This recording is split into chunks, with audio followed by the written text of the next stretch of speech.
এনআরসির বিরোধিতা করে কোচবিহারে মিছিল করল তৃণমূল। বুধবার বিকেলে এই মিছিল শহরের বিভিন্ন পথ পরিক্রমা করে।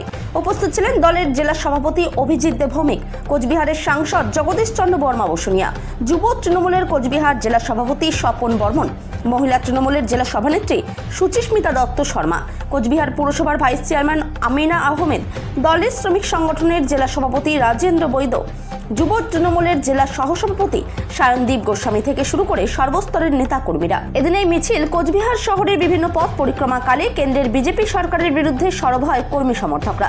এনআরসির নামে বাঙালিদের বিভিন্ন রাজ্যে হয়রানি করার স্লোগান উঠে আসে মিছিলে। তৃণমূলের কোচবিহার জেলা সভাপতি অভিজিৎ দে ভৌমিক বলেন, ভারতবর্ষের বিভিন্ন রাজ্যে এমনকি দিল্লি, গুজরাট, রাজস্থানেও বাঙালিদের বাংলায় কথা বললেই তাদেরকে হেনস্থা করা হচ্ছে, তাদেরকে পুলিশ ধরে নিয়ে যাচ্ছে। তিনি আরও কি বললেন শুনে নেব। এ বিষয়ে সাংসদ জগদীশ চন্দ্র বর্মা বসুনিয়া কি বললেন শুনে নেব। রাজস্থানে বাঙালিদেরকে ধরে ধরে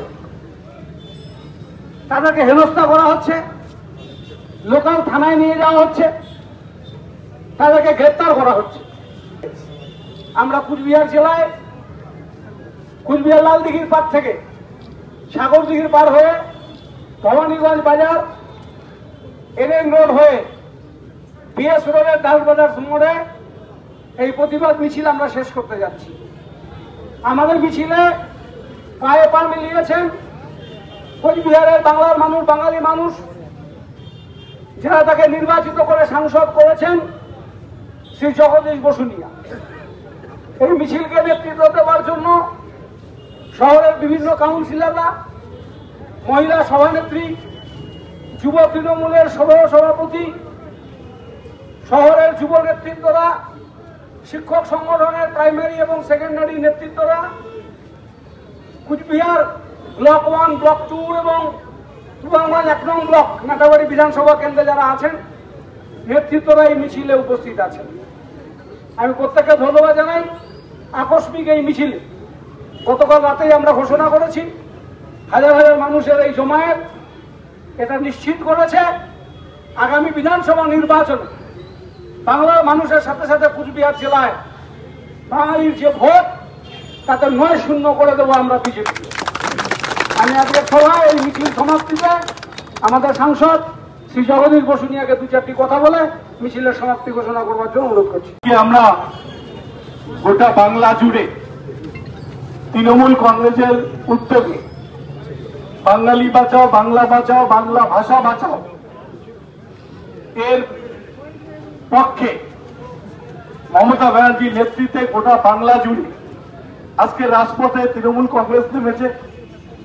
কুচবিহার শহরে এখানে যারা বিভিন্ন ভাষাভাষীর মানুষ বাস করে থাকেন, বসবাস করেন, দীর্ঘদিন ধরে ব্যবসা করেন, যারা বিহার থেকে এসেছেন, যারা উত্তরপ্রদেশ থেকে এসেছেন, রাজস্থান থেকে এসেছেন, গুজরাট থেকে এসেছেন, অনেক মানুষ, বিভিন্ন ভাষাভাষীর মানুষ আমাদের বাংলায় বাস করে।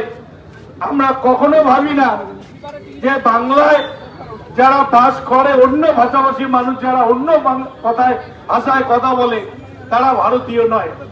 কিন্তু আমরা যারা বাঙালি, ভারতবর্ষের অন্যান্য রাজ্যগুলিতে যেখানে বাংলা ভাষায় কথা বলা হয় না, সেখানে আমাদের যে সমস্ত ভাইয়েরা, পরিযায়ী শ্রমিকরা এবং যারা বিভিন্ন কাজের তাগিদে বাংলার বাইরে বিভিন্ন রাজ্যে তারা গিয়ে কাজকর্ম করছেন বাংলা ভাষায় কথা বলার জন্য, সেখানকার বিজেপি সরকার তাদেরকে ধরে ধরে থানায় নিয়ে যাচ্ছে, কাউকে কাউকে বিএসএফ এর হাতে তুলে দিচ্ছে এবং পুশব্যাক করে বাংলাদেশে পাঠিয়ে দিচ্ছে। আমরা অবাক হই, আমাদের বাংলার নাগরিক যাদের বৈধ ভোটার কার্ড আছে, রেশন কার্ড আছে, আধার কার্ড আছে, প্যান কার্ড আছে, তারপরেও শুধুমাত্র বাংলা ভাষায় কথা বলার জন্য দিল্লির সরকার, গুজরাটের সরকার, মহারাষ্ট্রের সরকার, উত্তরপ্রদেশের সরকার, বিহারের সরকার আমাদের বেছে বেছে বাংলা ভাষীদের ধরে তারা থানায় নিয়ে যাচ্ছে, হয়রানি করছে।